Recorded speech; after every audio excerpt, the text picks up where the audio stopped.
A lot of confusion out there. Some homeowners in Central Texas getting a form in the mail that county officials say could be mistaken for a tax break application for property owners. Now, private companies are the ones who have been sending this form out, but they're trying to get your cash is what the county says.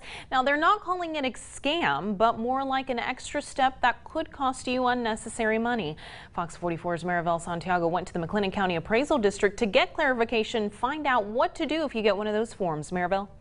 Well, guys, this is an example here of the Homestead Exemption, which you would get from your residing county. This is a form that exempts a homeowner from a tax hike if they qualify. Now, the McLennan County Appraisal Districts wants you to keep out on the lookout if you see a different form in the mail. We've noticed, I guess, an increase in them. It is something that seems to be kind of repetitive every year. We tend to see these. How they pick who they're going to send them to, I'm not sure how they do that. Since April, Assistant Chief Appraiser Joe Bobbitt has gotten calls about homestead designation forms being sent out to homeowners. Those are different from homestead exemptions they send out.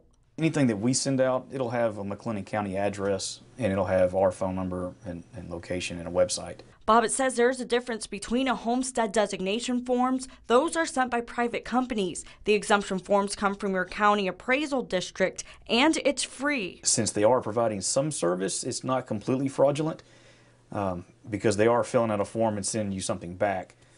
It's just not required. Designation forms typically ask you to pay within a certain amount of time. Bobbitt says it can be confusing and tricky if you don't know the difference. He advises homeowners to be cautious. When they're in doubt, if they get something that sounds even slightly fishy, they can always give us a call or look on our website.